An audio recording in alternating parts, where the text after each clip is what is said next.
เออเลยเขาเอาไปให้ลูกเรียนได้เว้ยจะเอาไปนั่งเล่นกับมันน้องห้างช่องคนบ่ได้ได้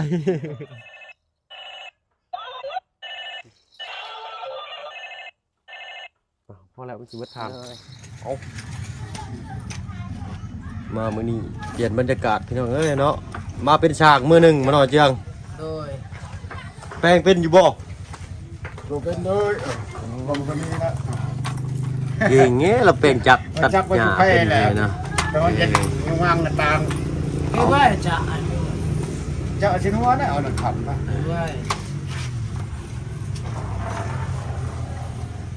ไหนไปแต่กันไหนจอยจุดครับ อ๋อ เลย ก็ไอ้ตัวเจ้าของเหนียวมันที่อันเจาะเลย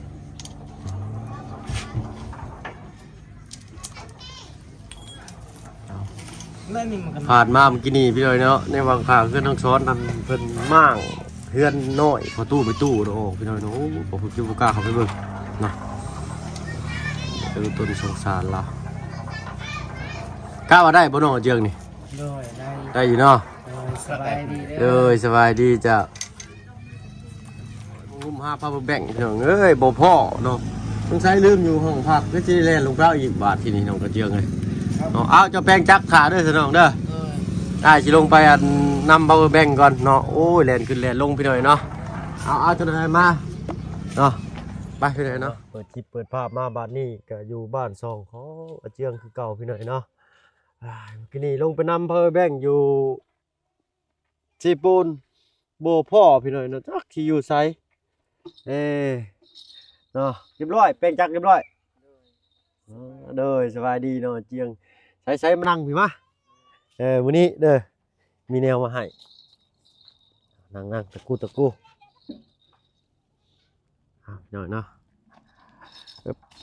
เอ้าทำบ่พึ่ง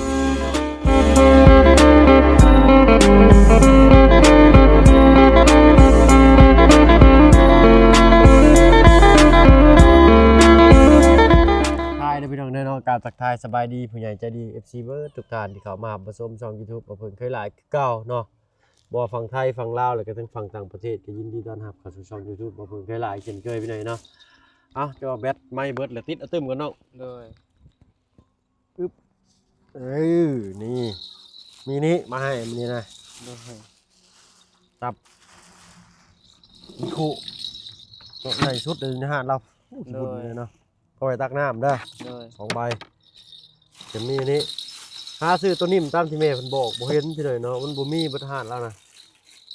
อันนี้ เลย ก็ให้ลูกเจ้าแล้วนี่ออกจากศพแล้วพี่น้อยเนาะออกจากช่องเลยไว้ให้ เลย เยอะ เลย เขาเอาไปให้ลูกเรียนได้เว้ยจะเอาไปนั่งเล่นกับมันน้องห้างช่องคนบ่ได้ได้ เนาะเอาพอดีเลยได้ของคอเรานี่มีทานอยู่ใส่ทานได้ทาน2 ก้อนไปทำชื่อตัวนิ่มของเล่นเล็กน้อย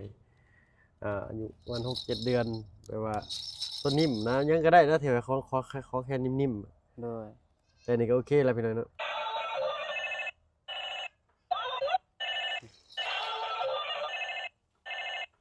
พอแล้วมันสิเบิดทาง เลย ไปพลักเด้อ เลย เอาขี้เข้าหรือบ่น้องมื้อนี้ เลย พอดีทางทีมงานกำลังหลังไลน์ขึ้นมามื้อนี้ก็ได้พี่น้อยเนาะ เลย ทางลุงจันทร์กับบ่บุญสารวัตรก็ขึ้นมาเคลื่อนพลขึ้นมาแล้วพี่น้อยเนาะทางมาเพิ่นนี่แปดเบิดเดี๋ยวบ่จักกับเพิ่นก่อนโอ้ยเนาะยังได้อยู่หน้อยหนึงเนาะเราจะไปตักระบบน้ำน้ำเช้าอ่อนเพิ่น เมียไป เนี่ยไปตักสายยางแล้วมาฮอดพี่เด้เนาะ เลย นี่ก็เปิดในทางนั้นก็ได้เนาะ เลย นี่ก็เอาขุไปตัก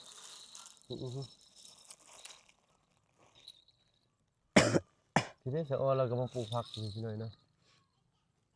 บอกคนเลยสะออนก็ได้เนาะเราบ่เป็นหยังเราเมาโลดเอาไปเสียค่าน้ำซอยเพิ่นสิ้นเดือนก็ได้เนาะ เลย เป็นไดเพิ่นเอาไปแต่เฮิงระบบประตูนี่ เลยไปแล้ว ไปแต่เมื่อวานนี่บ่ มือ มือนี้แหละ มื้อนี้ เลยเราแบกแล้วก็ไปพังเลยขุด คน คมไปพังเลย คนหลายบ่ดอก โดยไล่ หีบที่ว่าใส่คนน่ะนะพี่น้องใส่ศพนั่นเป็นใส่เฮ็ดเอาเองคือคนสมัยตะกี้พี่น้องเนาะ โดย มีได้สมัยตะกี้เพิ่นว่าเสียไปแล้วเนาะว่าตายแล้วนะแล้วก็เลื่อยไม้เฮ็ดโลงศพหั่นแต่ฟื้นขึ้นมาคือเก่าทางรุ่นข้าวตะกี้ผู้เฒ่าประตูเพิ่นยังเพิ่นเล่าให้ฟังนะเนาะมีอยู่นั่นก็ได้ โดย บางคนนอนโชว์อยู่กับ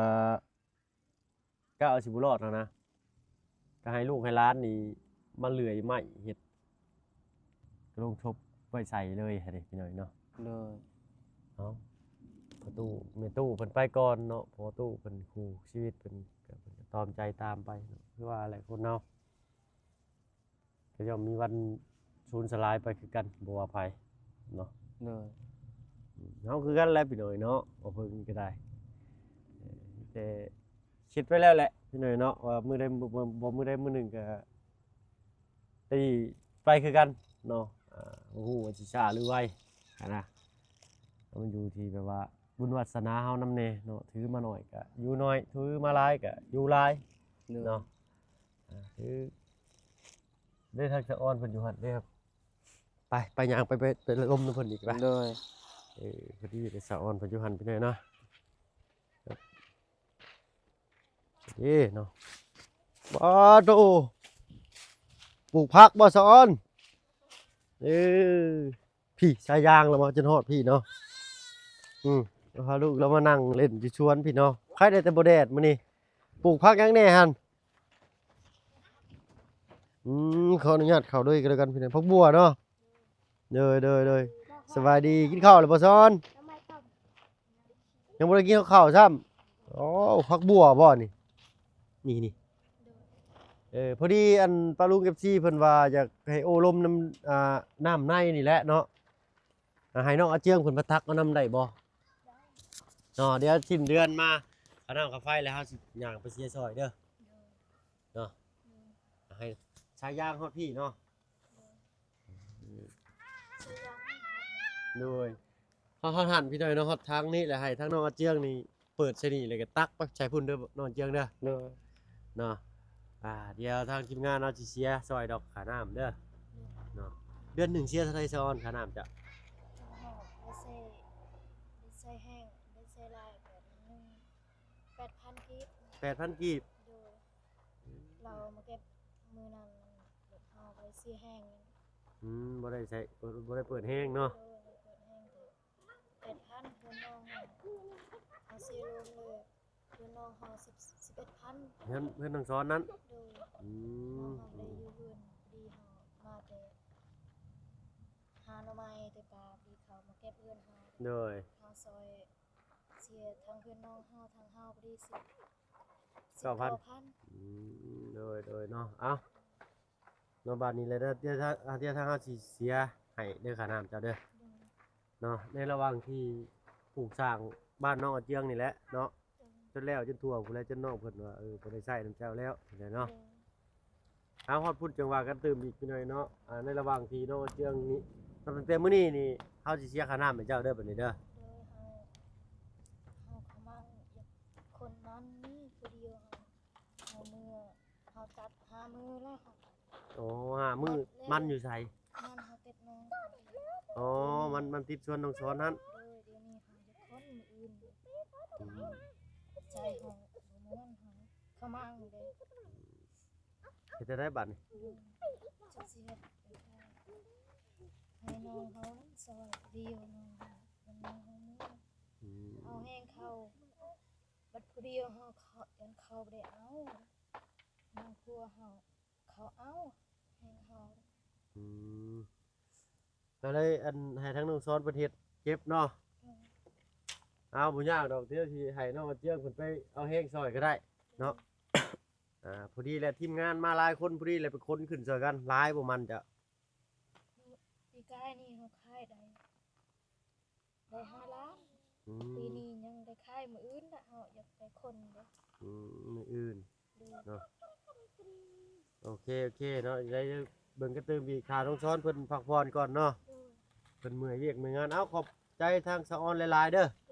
โดย เนาะโอ้ยบ่มีบ่ได้มีหยังมาฝากมาต้อนครับพี่น้อยเนาะแล่นขมังเพื่อนก่อยก็ได้กินนี่มาฮอดบ้านนอกเจืองอย่าลืมเบาแบ่งอยู่ซีฟู้ดแล่นลงไปมันบ่เห็นบาดนี่จักสิอยู่ไสพี่น้อยเนาะโอ้ยเอาขอบใจทางสะออนหลายๆโดย สบายดีโดย เนาะโอเคเนาะเจืองเนาะพี่สายยางแล้วฮอดพี่โอ้พี่มันมีอันนั้นได้ในหน่อไม้สิให้ลูกกินดิบได้ฮะเนาะใช่พี่น้อยเนาะโอ้ยยันไม้เบิดเป็ดนี่ก็พอแห้งพี่น้อยเนาะมันกันฮอดพี่นี่เด้ทางเราก็มีให้อีกเนาะแต่ลุงจันทร์เพิ่นซื้อมาพุ่นแหละพี่น้อยเนาะเปิดชนี้เนาะเจืองเนาะ โดย เลยก็หาขู่หาแข้งขู่ก็ซื้อมาหาละ2หน่วยเนาะ โดย ไปบ้านนี้อยู่นี่ก็บ่ไกลบ่ได้พี่น้องใกล้ๆกันเลยสะออนเพิ่นก็พูดได้เฮ็ดโฮดพอกโฮดพักนี่แหละเนาะเราก็ได้มันเราก็ปลูกเองเราได้นี่เราขุดดินเองเราได้พี่น้อยน้อยนี่ฮะไข่ดอกดินมันคุยดีอยู่พี่น้อยมันบ่คือดินอันทางอื่นดินทางอื่นนี่แข็ง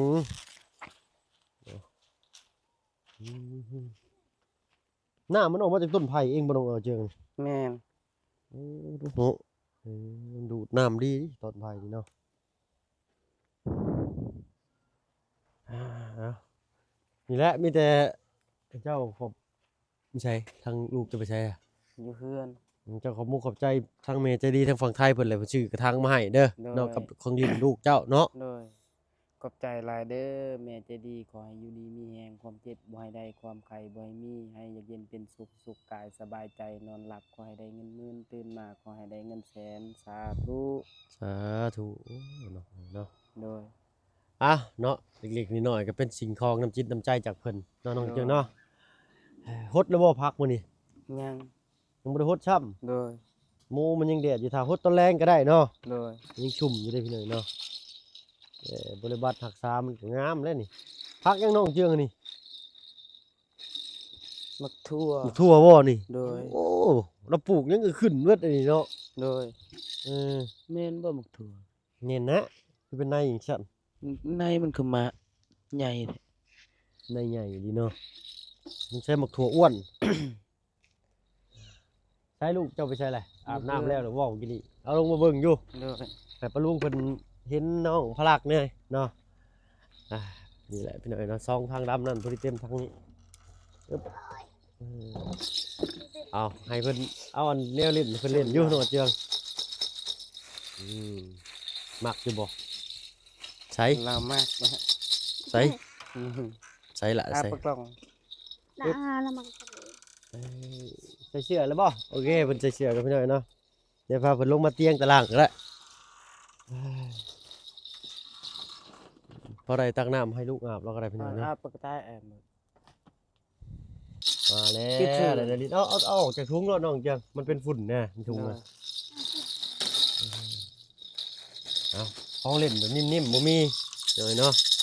หามาตลาดสิโปสเลยกับบ่มีพี่หน่อยเนาะโอ้ยฮึบหาก็อาบน้ำแล้วทาแป้งแต่งชงบาดนี้เนาะเอ้ย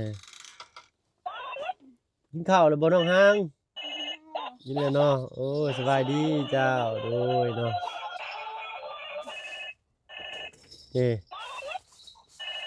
จักสิเอาไปจังไม้เพิ่นไปเลยเนาะมีแต่ของเล่นแข็งๆรอบนั้นก็ซื้อรถไม้แถวหนึง โดย เนาะมันบ่มีตัวอ่อนแล้วพี่หน่อยเนาะมันต้องซื้อมาจากทางบ้านเฮาอันนี้ของใกล้ชายแดนเวียดก็มีแต่ของเวียดหลายกว่าอยากให้เพิ่นเล่นอยู่ว่าเพิ่นเล่นเป็นบ่แนมนำอยู่ได้พี่หน่อยนะเชียร์ตัวใดก่อนเราอืม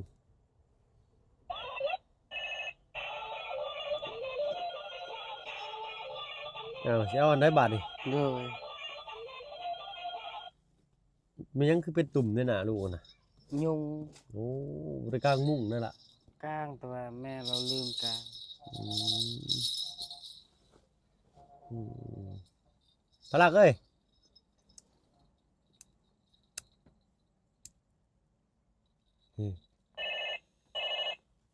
ไอ้เพิ่นจับอยู่เพิ่นสิจับเป็นบ่ โดย ญาติเอาญาติบาดนี่ญาติบาดนี่เอ้าตกใจยกใหญ่ไปเลยเออ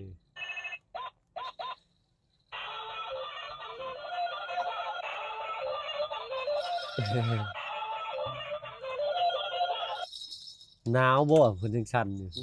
ก็อาบน้ำกิน ผมขอไว้ผมขอเอาเฮ็ดปานนี่ยังเด้เพิ่นสิว่าเลยเนาะเอายังเด้มาให้นี่นะเอา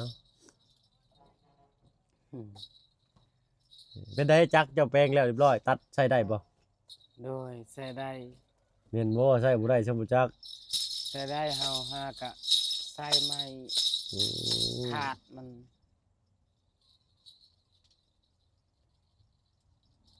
ขาดมันเบิดบ่เนาะ โดย อ๋อเปลี่ยนเฮ็ดเองก็เป็นเนาะ โดยเปลี่ยนขาดมันกะ อื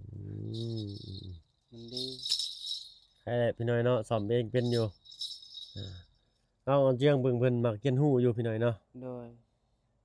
เอาให้เนาะให้ลูกจะอยู่เทิงนี่แหละให้เพิ่นนั่นเช้าหนาวก่อนเนาะจังบ่ลมบ่พัดแน่เช็ดหัวให้ลูกแห้งๆแน่เนาะ โดย ผมเปียกกันสิบ่สบายได้อเช็ดแห้งๆก็เอากินตัวนั้นละบาดเฮ็ดเอาเฮ็ดเอา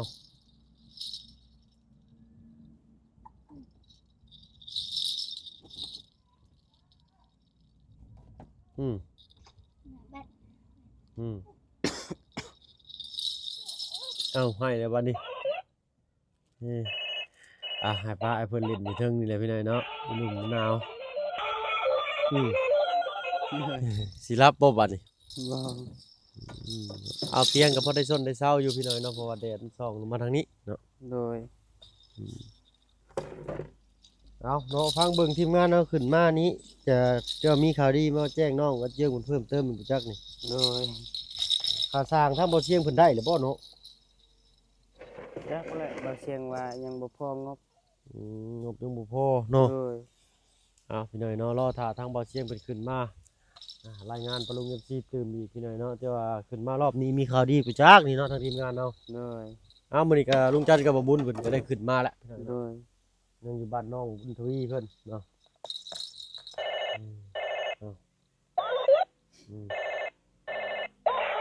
เพิ่นปะไว้จังมือกับน้องอันประตูนะ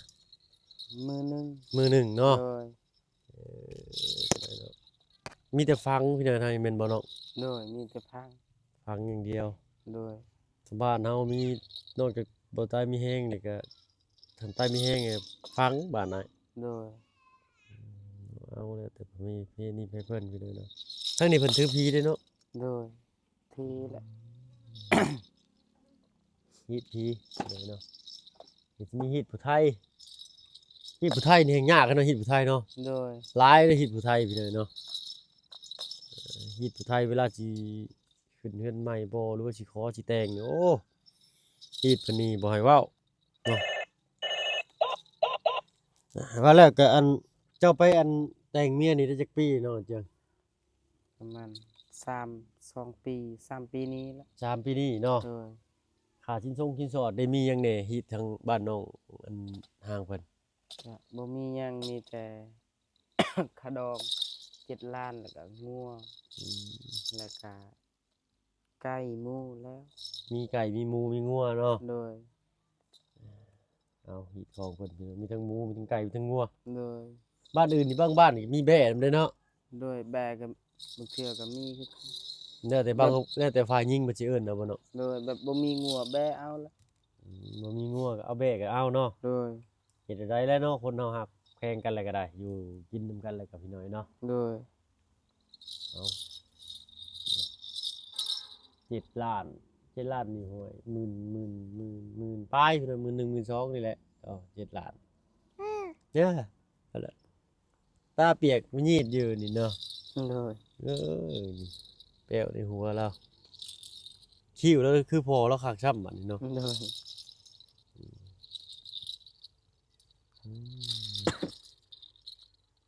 แล้วบ่ได้จ่อยได้น้องอันน้องพลักนี่ก็ได้กินนมชงเนาะเช้ากินนมแม่เลยเนาะ โดย ชาวกินนมแม่ไว้แท้อันนี้เนาะลูกบางคนนี่สำนี้ยังกินนมแม่ได้พี่หน่อยเนาะลูกบ่เพิ่งก็เช้าไว้ครับกินนมชงนม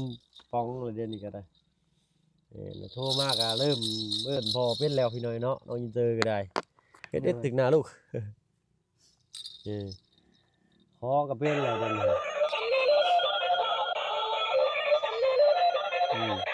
มันก็ยาก ญาติเนาะ เลยนั่นเอง จักสิเอายังพี่น้อยเนาะเห็นแต่อันนี้ดูดีสุดแล้วบ่บูนี่ก็ได้ เลย หาเบิดทั่วตลาดเชโปนบ่มีของเล่นนิ่มๆหรือว่าตุ๊กตานิ่มๆนะ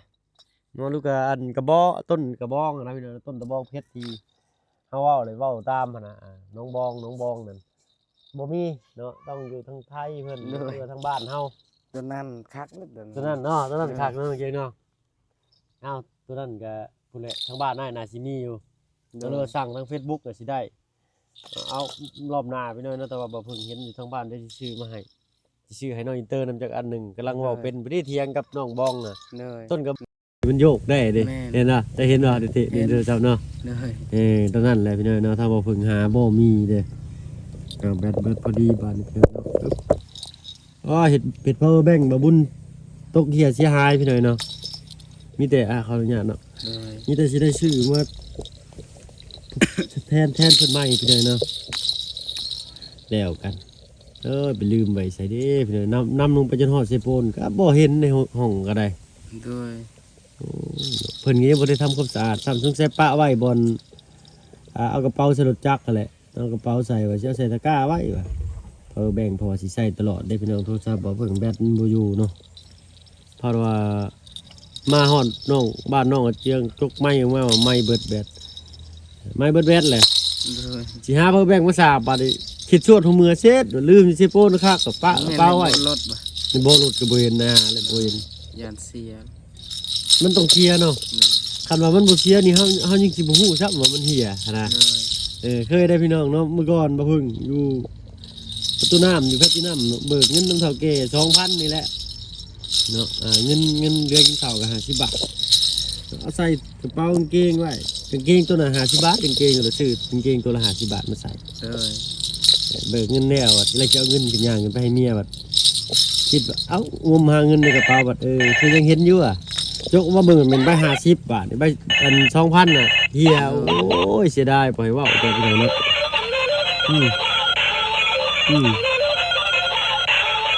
ไปวิญญาณนี่มึงตื่นมาลูกเสียงดังโพดบ่จักอย่าเข้าใกล้ลูกหลายเสียงดังแฮงเนาะแล้ว แม่นไหม อีกจังมื้อน้องบ่ได้ออกไปหาอยู่หากินได้บัด อีกสองมือ อีก2 มื้อมื้ออื่นก็บ่ฮื้อเนาะ เลย ระยะนี้ก็บ่ได้ไปใช้เลยเนาะ เลย ไปการกินกันอยู่ว่าดิสนุก กินไข่